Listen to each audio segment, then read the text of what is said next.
Okay, welcome back. Today we are looking at the next chapter in the history of the Roman Republic, and this is the so-called struggle of the orders. Okay, so the liberation of Rome had hardly been a victory for everyone. It had really only been a victory for the patricians, not necessarily for the rest of society, the plebeian order, because patricians would dominate the organs of the newly founded republic, the army, the senate, and the popular assemblies. So what we will see is that in the struggle for the orders, there will be a political, social, and economic struggle by the plebeians to wrestle concessions from the patricians to make the system more fair. And this takes place beginning in the 5th century BCE. And basically, they wrestle concessions from the patricians through the threat of civil disobedience and sort of founding their own state to some degree. So I want to start by introducing what the Roman Republic, what the institutions look like before the struggle of the orders. Let me start by pointing out some basic differences to Greece. So first of all, the Romans have some democratic elements in their government, but they will have a sort of distinct brand of oligarchy, of concentrating the power in the hands of a few privileged individuals. They create a new form of government that's very different from the classical Greek polis, from the very democratic Greek polis. And in this government, wealth and family connections emerged as the determining factors to a highly complex political system designed to prevent the growth of overly centralized power. Now, I have for you a handout underneath the video, so I encourage you to look at that and print that out. So it's a highly complex system designed to prevent the growth of overly centralized power. The Greek historian and political science Polybius once said of the Roman Constitution, "No one could say for certain, not even a native, whether the Constitution as a whole were an aristocracy, a democracy, or despotism." So in the Roman Republic, and particularly in the Patrician Republic, in the early days of the Republic, power was shared by influential leaders in the Senate and the elected councils. And I must say, so the Roman Republic is very confusing and very complex, but it somehow made sense to them. And I'll introduce it to you in this way. So in the Roman Republic, it's as much dependent on strict legal arrangements as it was dependent on the idea of the Roman Constitution as an unwritten set of precedents and adhering to the ways of the father. So in other words, the Roman Constitution, this strange mix of democratic and oligarchic and even monarchic elements, was not based just on strict legalities, but on the unwritten rules, the unwritten ways of the father. So as we will talk about, even though each and every office holder or popular assembly or organ of government has a certain powers delineated to it, they all realized that they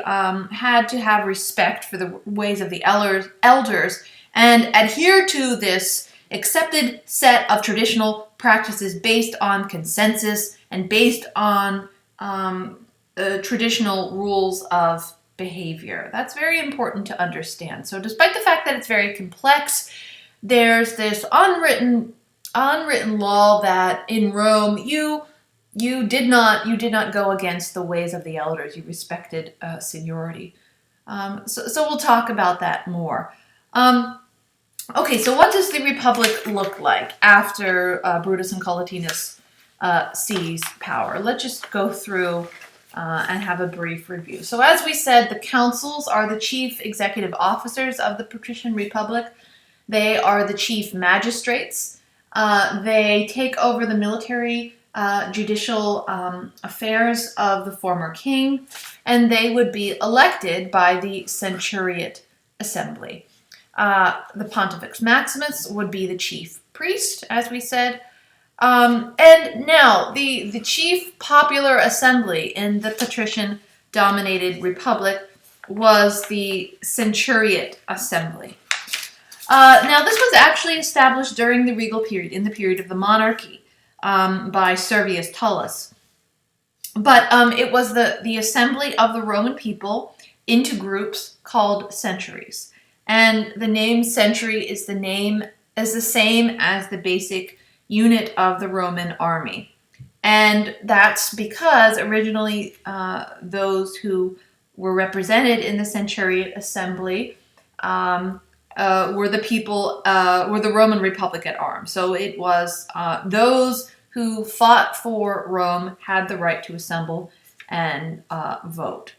Okay, so how can I explain this best? So the Centuriate Assembly was dominated by patricians, and that's because voting in the Centuriate Assembly was based on your wealth. Okay, so the population was voted. The population was divided into voting blocks, and those voting blocks were based on the amount of wealth that you had. Okay, citizens in the assembly were ranked into 193 voting blocks called centuries, and you were assigned into membership in a century based on your wealth.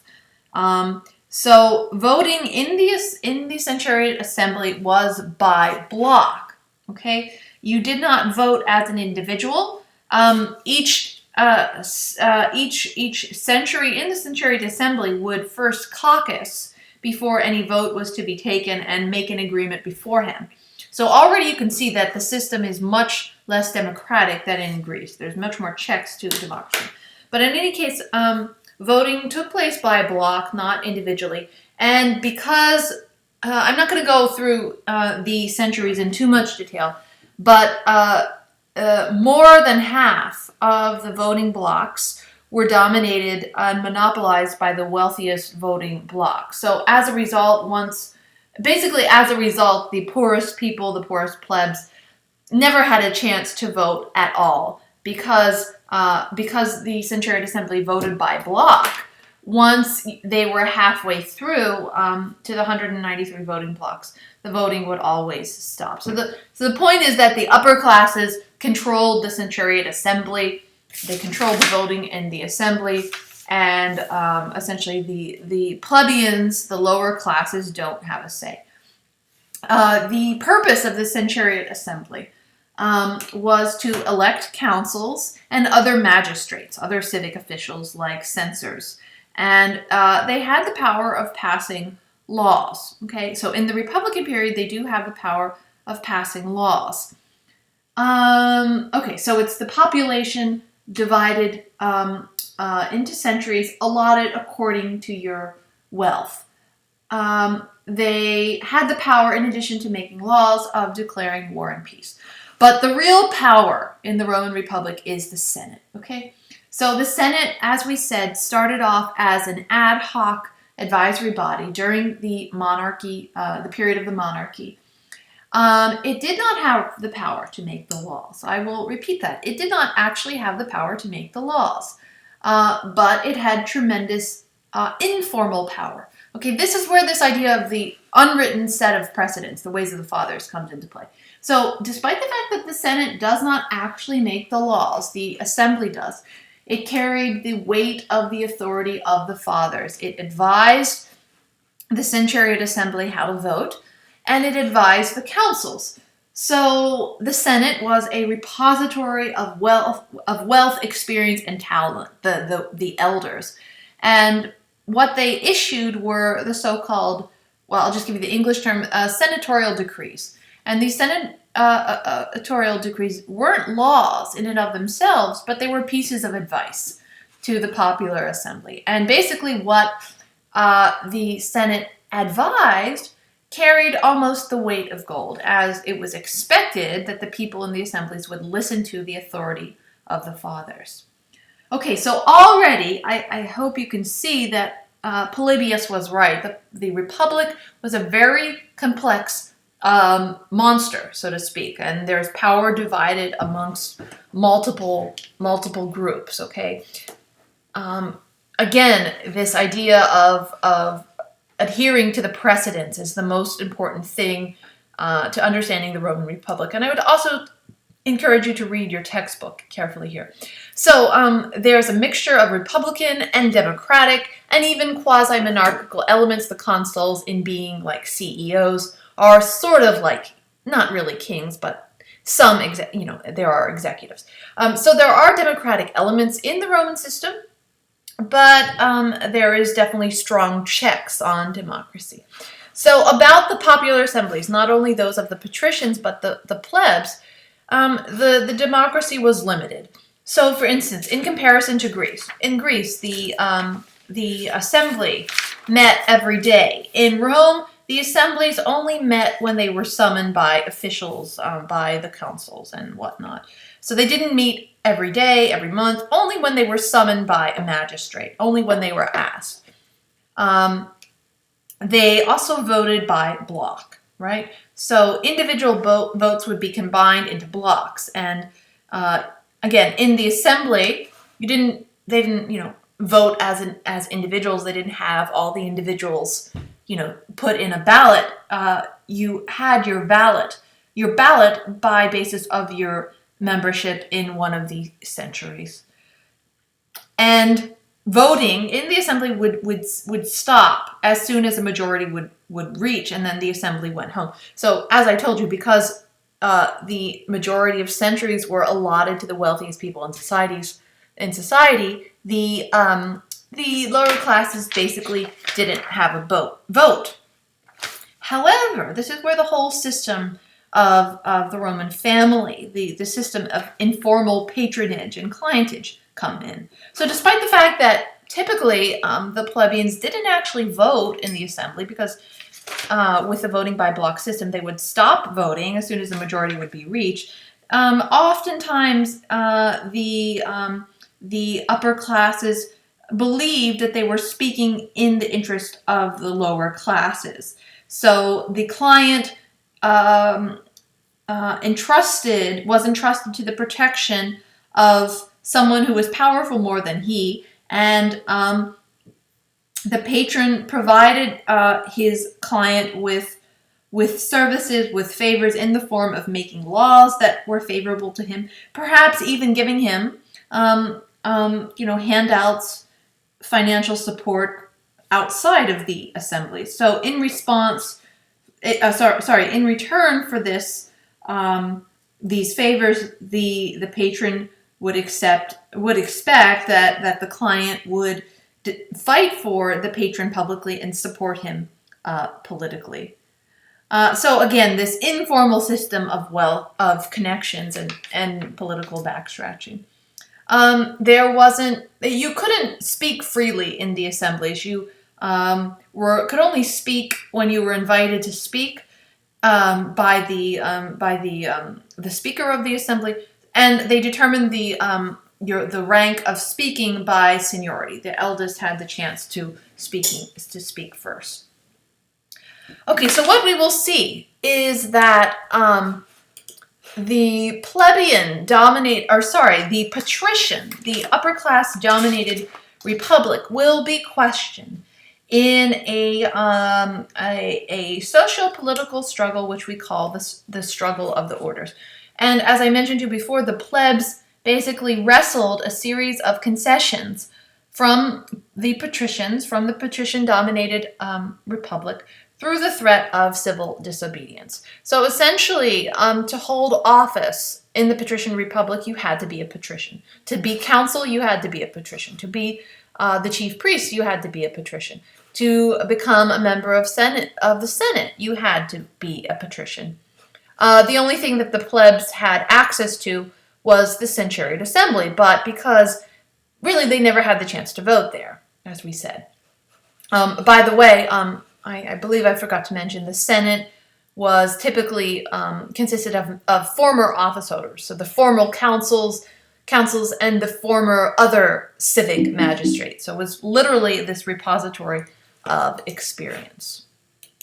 Okay, so the struggle of the orders was this struggle by the plebeians to gain access to the Roman Republic and political system. They're agitating for access to offices of state, like the consulship, as well as certain legal reforms. So it revolves around access to political office, judicial reform, and also relief from debt and debt bondage. Okay, debt bondage, similar to debt slavery, that those who had debts had to work off their debt, was also a problem in early Roman society, as many farmers are caught in a cycle of debt bondage.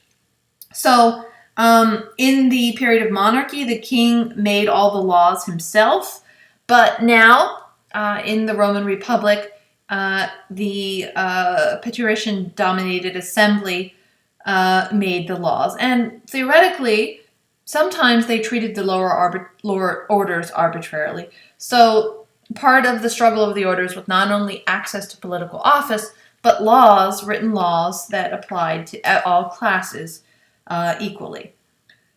So in the beginning, there are really two classes: the patricians, the nobles, and the plebeians, the non-patricians. But during this period, we have the creation of a new class, which is called the equestrians. And the equestrians were basically rich plebeians, right, who sort of merged and became a member of the patrician class. We'll talk more about this later. But for now, equestrians are rich plebeians who sort of emulated the traditional plebeian class. Okay, so again, the Republic was dominated by patricians. They monopolized office holding. So the plebeians got these concessions from the patricians through basically civil disobedience, through misbehaving.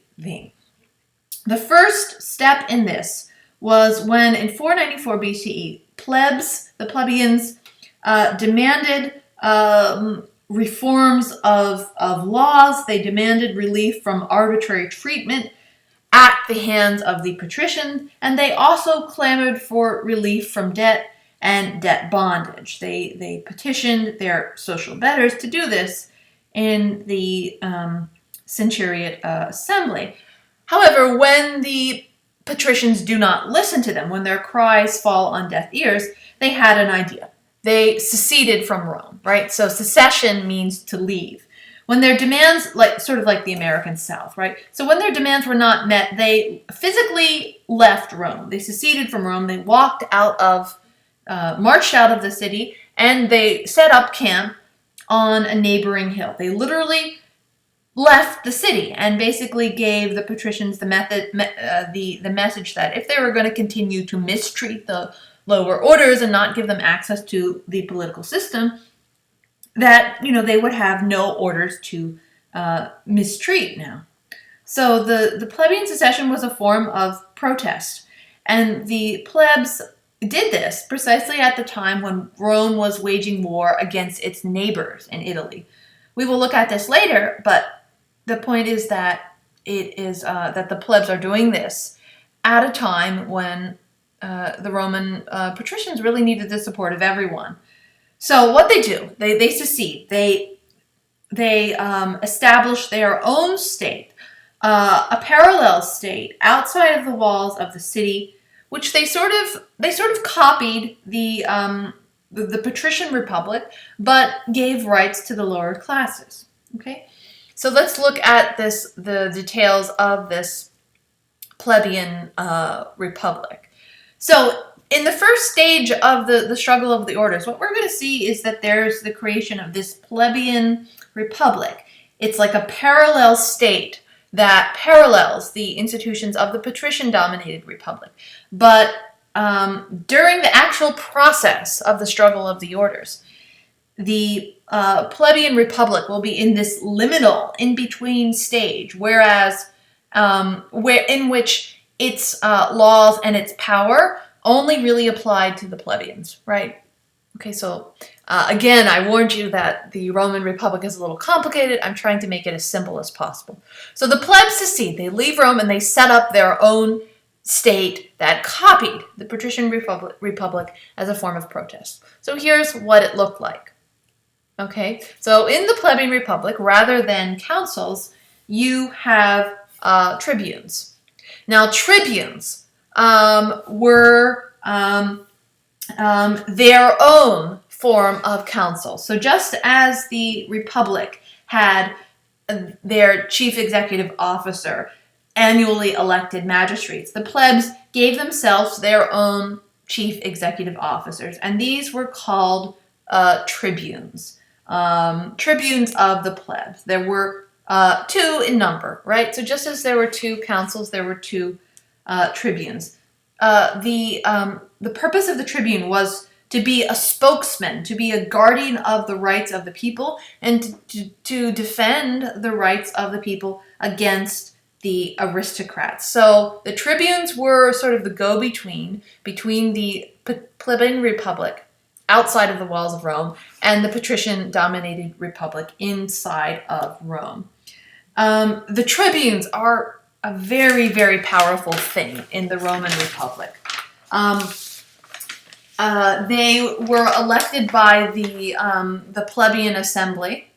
I'll tell you that in a second. By the plebeian assembly, just as the consuls were elected by the centuriate assembly. And tribunes almost were invested with a sort of quasi-religious stance. The tribunes took oath of loyalty to the plebs, to the people, and were thought to be protected by sacred law.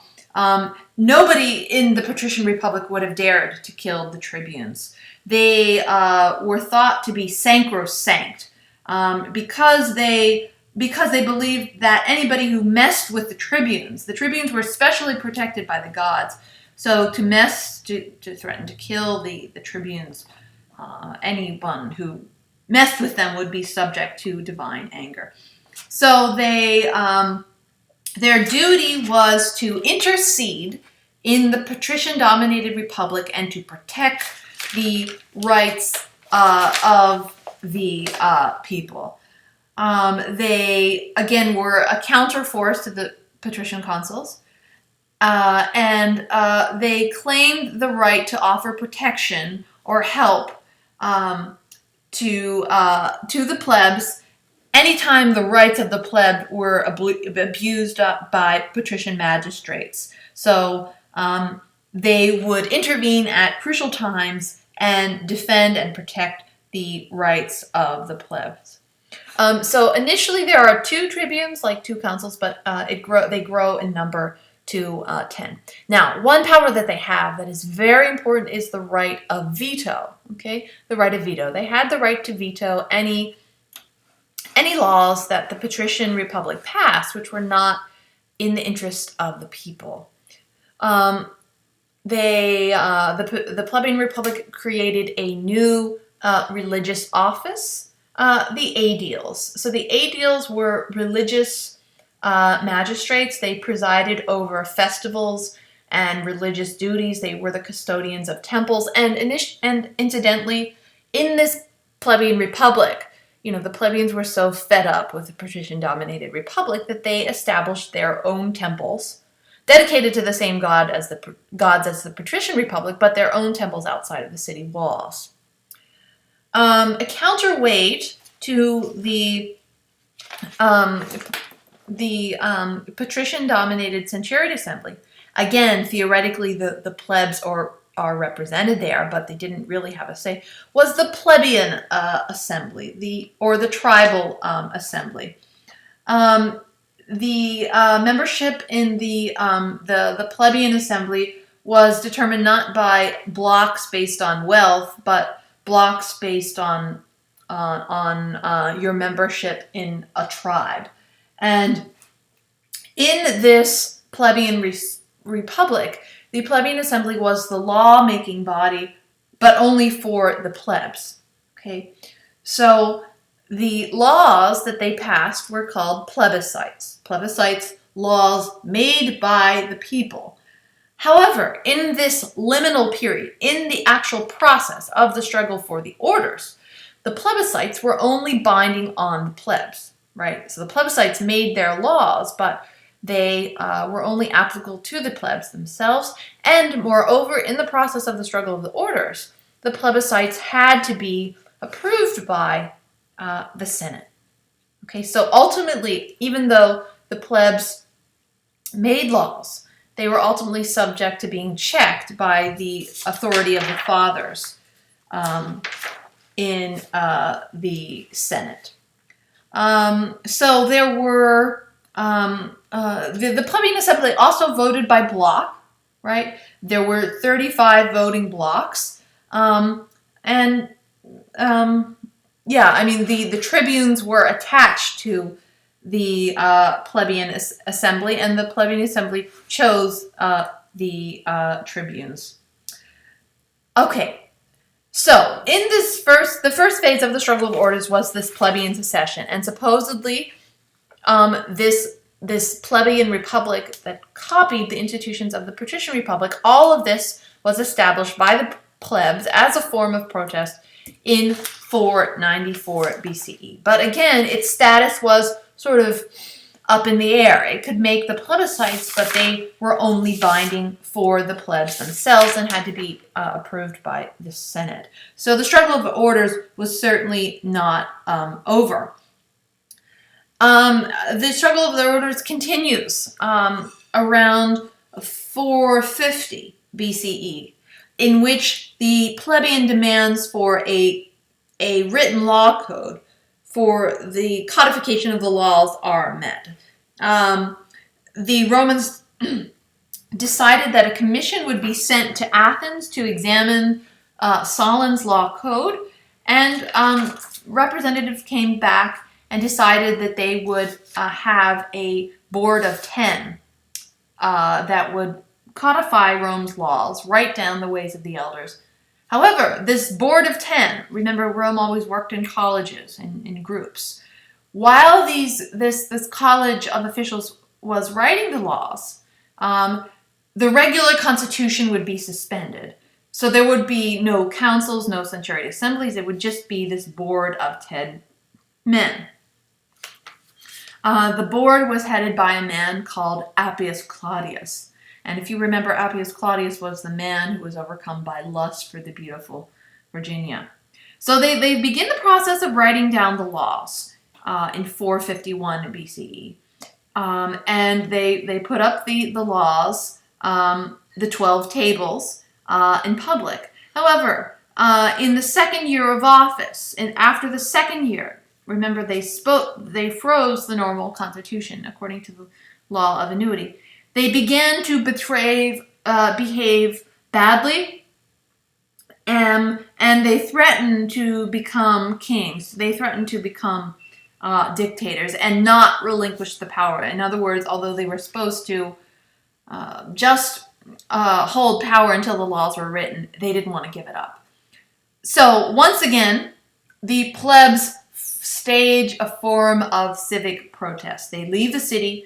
They seceded for a second time, and the framers of the law code, this board of 10 men, are forced to step down, and Appius Claudius will kill himself, actually commit suicide.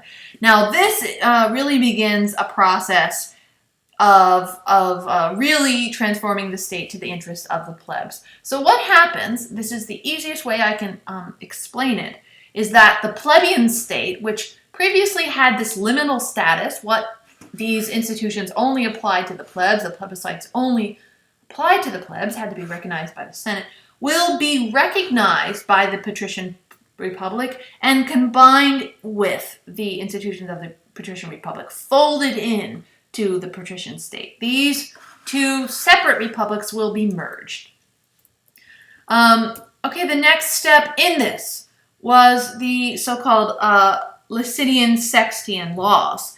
And this was a law that mandated that not only opened the consulship to plebeians, but mandated that one out of the two consuls had to be a plebeian. So in addition to this, the patricians created their own parallels of the plebeian state. They added 2 more aediles to the system that were only supposed to be patrician. Also, so basically the Licinian Sextian laws opened up the consulship to the plebeians and opened up a number of other offices to the plebeians. They created a new magistracy at the same time called the praetorship. And the praetorship was a judicial officer, and they were fully open to people from both social groups. In addition, the priesthood was open to plebeians, as well as the office of dictator. So more and more offices are being opened to plebs. However, if you've noticed, it was very much through a sort of violent or confrontational way of wrestling concessions from the patricians. When the plebeians wanted to get something done, they threatened to leave. So, despite the fact that now the plebeians could hold office in the patrician-dominated states, the laws that they made, the plebiscites, were only applicable to the plebs, their own class. The final step in the struggle of the orders, so we see that part of the Licinian Sextian laws with the opening of the other offices. The final step that concluded the struggle of the orders was the Lex Hortensia. So the Lex Hortensia. So this ended that liminal phase wherein the plebiscites were only binding unto the plebs themselves and had to be approved by the Senate. Okay, so with the Lex Hortensia, this made the plebiscites, the laws that were passed by the assembly of the plebs, now binding for all of the state. They made laws that applied to everybody in the state. Essentially now the plebeian assembly was the most important law-making assembly in the state, and its laws did not have to be approved by the patrician-dominated assembly. Okay, so again, the struggle of the orders was this process of opening up political office to plebs. In the Roman Republic, it involved the creation of a parallel state that mimicked the institutions of the Patrician Republic, and eventually, by the end of the struggle of the orders, the plebeian institutions, the plebeian assembly, will be fully recognized by the patrician-dominated republic. Again, I tried to explain this to you, the whole idea of the Roman Constitution, as a balance between certain democratic, republican, oligarchic, even monarchic elements. It was a very confusing system. The Romans themselves found it confusing. Let's talk a little bit further about how the system actually worked. So you want to pull up the handout that I have posted for you on Blackboard. Again, a lot in this system depended on informal connections, political back-scratching, and despite the fact that now the plebeian assembly, the tribal assembly, was now the supreme lawmaking body in the state, the system of patronage and clientage meant that it wasn't necessarily as democratic as you would think, because the patricians influenced the wheelings and dealings of the tribal assembly through political back-scratching. Let's talk about how this system actually worked. Bewilderingly complex constitution, bewilderingly complex series of institutions that I'll explain to you. Let's start by looking at it like this. How were laws actually made? Okay, the easiest way I can explain it to you is not through this actual chart of the Roman Constitution and government bodies, but by just showing you a map of Rome. This is the easiest way to understand it. First of all, well, let's look at it this way. So here is a map of Rome, the inner part of Rome. Adjacent to the Capitoline Hill is the Roman Forum. So you can see the Senate House and its location to the other bodies. So here's how things actually happened. What happened is that there would be proposals that were placed before the elders in the Senate. So the Senate, again, the former office holders, the ex-magistrates, typically discussed a policy matter, and they issued their so-called senatorial decree. This was advice. This was recommendations. It was not a law. It was merely an advice. But keep in mind, it carried the authority of the fathers. So it is not a good thing in Rome to disobey the authority of the fathers. For these senatorial decrees to become law, the advice of the Senate would have to be passed by the popular assemblies, by the centuriate or plebeian assemblies.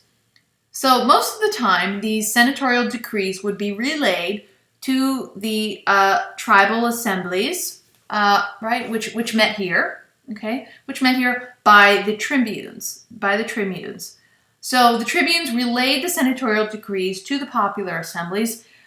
Always, the popular assemblies voted by block, and this would be preceded by caucuses before the actual assembly began. And basically, the issue would be discussed, and the tribunes would more or less instruct the voting blocks about how they would vote, and they would vote according to lot. Now, because in the plebeian assembly there were 35 blocks, once 18 of the blocks had voted, the law would be passed. So my point is here, the Senate House stood on a hill overlooking the People's Assembly. They issued their advisory decrees, and more or less the tribunes advised the plebeian assembly to go along with what the elders said. So even after the struggle of the orders, even after the plebeians have full access to the Roman Republic, the Roman system is still about this unwritten idea of consensus and adhering to the ways of the tradition and the ways of the elders. So this is why, and I hope it makes sense to you, the advice of the Senate carried so much authority. Just think about it, the way that the Senate House overlooks the People's Assembly. The tribunes actually sat on benches. They weren't allowed to go in the Senate House, but they sat on benches outside of the Senate, waited for the senators to issue forth their decrees. And again, theoretically, the tribunes had the right to veto anything that was passed that went against the interest of the people. Theoretically, they had tremendous power. Anything that really contradicted the rights of the lower orders. But the expectation was that the plebs would not behave as sort of wild card mavericks. They would more or less know their boundaries and not challenge the authorities of the senators, the patricians, too much. Okay, so it's a very complicated system. What is more, despite the fact that the tribunes are always representing the interest of the plebs, socially, the tribunes tended to be, after the struggle of the orders, they often came from the new ruling class, the so-called patrician plebeian class, basically a mixture of the patrician and plebeian. So the office of tribune is not necessarily occupied by lower orders. Okay, so here is what the Roman constitution, what the organs of Roman government actually looked like. my purpose is not that you memorize all of these offices because it is bewilderingly complex, but you get a general feel of what it looked like. The informal authority of the Senate, the power of the tribunes, the fact that there are these popular assemblies. So again, to quote Polybius one more time, no one could say for certain, not even a native, whether the Constitution as a whole were an aristocracy or a democracy or a despotism, a mixture of all of these elements. So again, there are two assemblies. The citizens organized by tribe based on location, and citizens divided according to wealth. Now, were these two assemblies made up of the same people? Yes. Were these two assemblies redundant? Yes. Were they more or less the same people mixed up in different ways? Yes. Okay. Again, a confusing system that didn't necessarily make sense to outsiders. Okay, so the assemblies had the power of making laws, and they had the power to elect magistrates or civic officials. So the tribal assembly elected the tribunes, the protectors of people's rights. And they also elected quaestors, who were magistrates with financial duties, as well as the religious officials, the aediles. The centuriate assembly had the power to elect the more prestigious magistrates, the consuls, and the praetors. Okay, the consuls, again, the chief executive officer.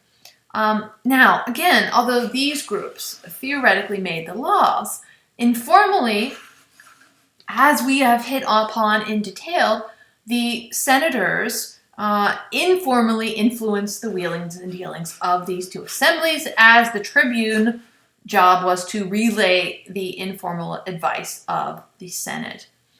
The senators, after the end of the struggle of the orders, the senators the office of senator is open to plebeians, is open to members of the new patrician plebeian ruling class, were the former magistrates. So again, it was an advisory body, and it was dominated by an inner core of old patrician noble families. So despite the fact it did not have the power to make laws, it had this informal, tremendous influence. It particularly claimed the ability to influence questions of foreign policy and finance and war. And again, you can compare the authority of the Senate, the elders, to the authority of the father in the family. It was expected that the senators would progress through the so-called cursus honorum, or this sort of process of office climbing. So, in other words, if you wanted to become consul, you didn't just nominate yourself at the centuriate assembly. The tradition was that you would work your way up through the ranks, through certain offices that were sort of like prerequisites for the next one. The lowest office was the quaestorship. The next was the aedileship, the praetors, and the consuls. In this system of moving up for the ranks, it was very important to build up a patronage network and to cultivate and curry favor with important politicians.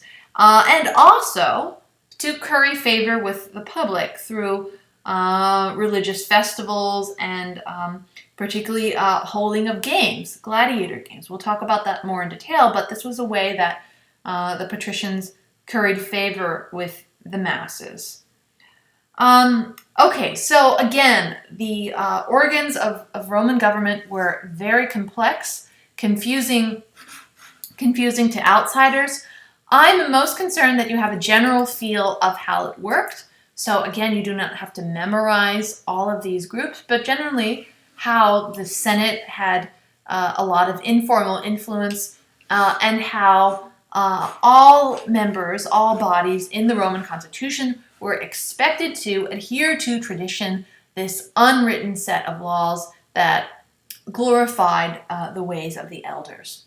Okay, so next week we will look at how the Roman Republic, as confusing as it was be dismantled and transformed into a empire in which we see a return of the king or father figure in a major way. Thank you very much.